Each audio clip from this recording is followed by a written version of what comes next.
Rebienvenue sur ma chaîne, c'est Afro Queen. Aujourd'hui, je voulais vous parler en fait de tous les coûts que vous devrez prendre en considération lorsque vous voulez venir étudier au Canada. Parce qu'il n'y a pas seulement les frais de scolarité que vous allez payer lorsque vous arrivez au Canada. Bien entendu, vous devez vivre, vous devez manger, vous devez vous vêtir, vous devez sortir de temps en temps, etc. Je voulais vous montrer en fait, en gros, quelle est la somme à peu près que vous devriez considérer avoir si vous prévoyez d'étudier au Canada parce que, encore une fois, ce n'est pas uniquement les frais de scolarité que vous allez devoir payer. Donc, on commence par une page qui est sur le site web officiel du gouvernement du Canada. Et ici, on vous dit quel est le budget pour la vie étudiante. On vous dit les coûts que vous devez ajouter à votre budget. Moi, je l'ai toujours dit, c'est important de faire un budget. À chaque mois, moi-même, j'ai un budget où j'ai mes dépenses fixes et mes dépenses variables. Comme ça me donne une idée de l'argent que je dépense en un mois. Vous voyez ici, le premier coût dont il parle, ce sont les frais de scolarité. Bon, les frais de scolarité, on sait tous que pour les étudiants internationaux, ce sont des frais qui sont assez élevés. Exemple, ici, j'ai utilisé le simulateur de l'Université du Québec à Chicoutimi et j'ai mis les critères suivants. Donc, un étudiant non canadien, en l'occurrence international, pour la session d'automne 2022, pour le premier cycle, donc c'est-à-dire le baccalauréat, pour 15 crédits qui est en général considéré à temps complet pour une session, genre par exemple d'automne, qui va de septembre à décembre, ou une session d'hiver qui ira de janvier à avril. Donc, avec tous ces critères-là, ça me dit que environ ça va vous coûter 11 409 et 54 sous. Ça, c'est uniquement pour une session, donc 4 mois. Donc, si vous faites deux sessions, ça va vous faire 22 000 dollars à peu près, un peu plus de 22 000 dollars, vous voyez. En plus de ces frais de scolarité-là, vous allez devoir payer l'assurance maladie, vous allez devoir payer les livres et les matériels de cours, vous allez devoir payer pour vos frais de subsistance, vous voyez. Et aussi le coût de la vie sur le campus. Parce que si vous prenez une chambre dans les résidences du campus, bien entendu, vous allez devoir payer ça. Vous voyez, si au contraire, vous choisissez de vivre hors campus, c'est-à-dire en colocation, ou si vous avez les moyens d'avoir votre propre appartement tout seul, si vous en trouvez un qui est à moins de 700 dollars, par exemple, vous serez en mesure de vivre tout seul, vous voyez. Même lorsque vous vivez hors du campus, il y a beaucoup de frais que vous devez prendre en compte. Ici, on vous dit les coûts du chauffage, de l'électricité, de l'Internet, de l'assurance du locataire. Vous voyez, il n'y a pas que les frais de scolarité que vous allez devoir payer.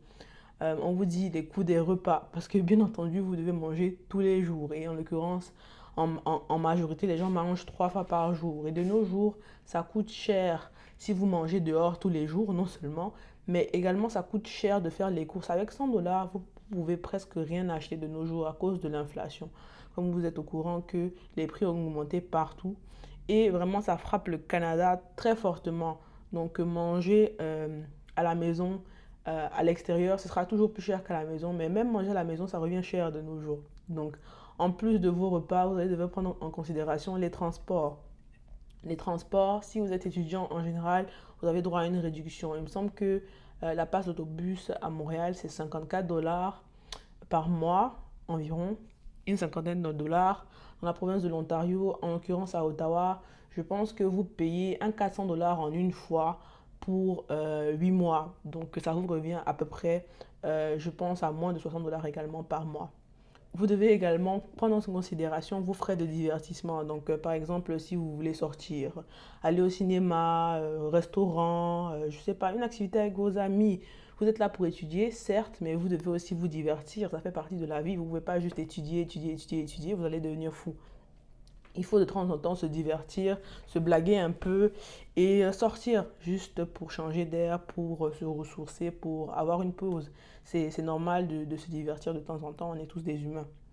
Donc, vous voyez que tout cela, vous allez devoir le prendre en compte et ce n'est pas uniquement les frais de scolarité que vous devez prendre en compte lorsque vous décidez ou non de venir étudier au Canada. Pour subvenir à tous ces besoins, vous pouvez, en l'occurrence ici, on vous dit avoir des bourses, postuler pour une bourse, avoir un prêt étudiant du gouvernement, du gouvernement, mais en général, ça, vous devez être au moins résident permanent ou canadien.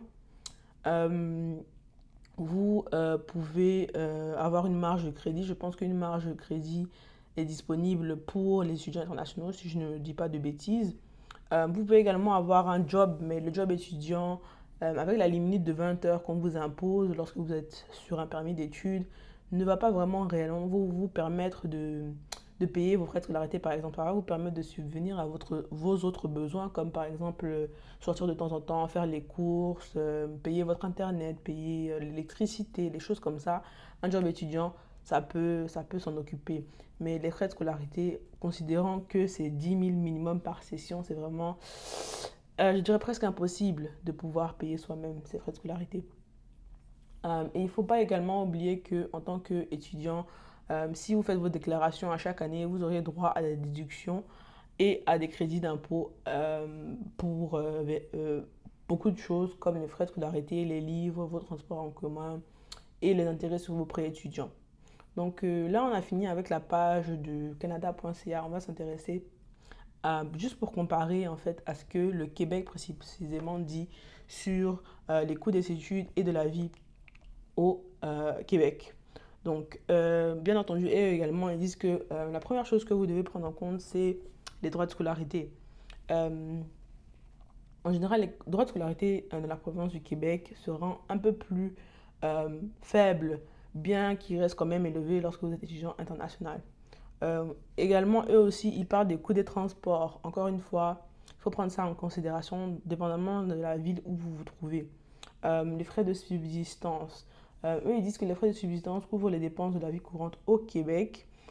Voici les montants en dollars canadiens dont vous devez disposer entre le 1er janvier et 31 décembre 2022. Donc, pour l'année en cours, pour une personne, on va dire que vous avez 18 ans et plus, parce qu'en général, lorsque vous venez à l'université, vous avez au moins 18 ans en général.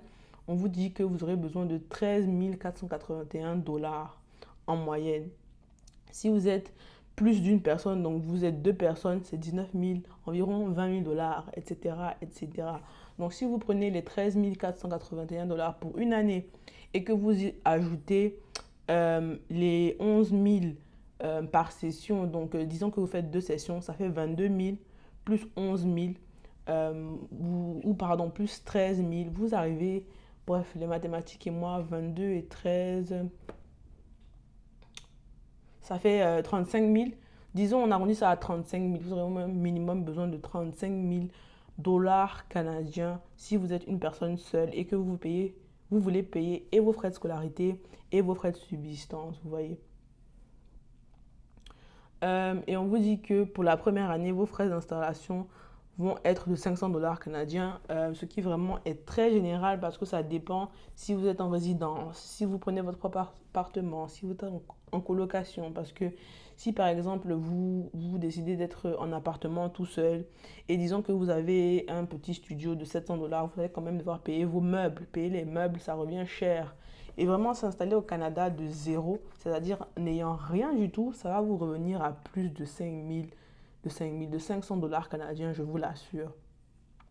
Et en dernier lieu, au Québec, vous devez prendre en compte les coûts d'une assurance maladie et de l'hospitalisation. Donc, vous devez prendre cela également en compte lorsque vous considérez les études au Québec. Alors, c'est tout ce dont je voulais parler dans la vidéo d'aujourd'hui. Je vous invite à vous abonner à ma chaîne Afro Queen au Canada, à laisser des commentaires si vous avez des questions et à partager cette vidéo que je crée aujourd'hui pour vous avec le maximum de personnes possible. Ça va vraiment m'aider sur ma chaîne YouTube.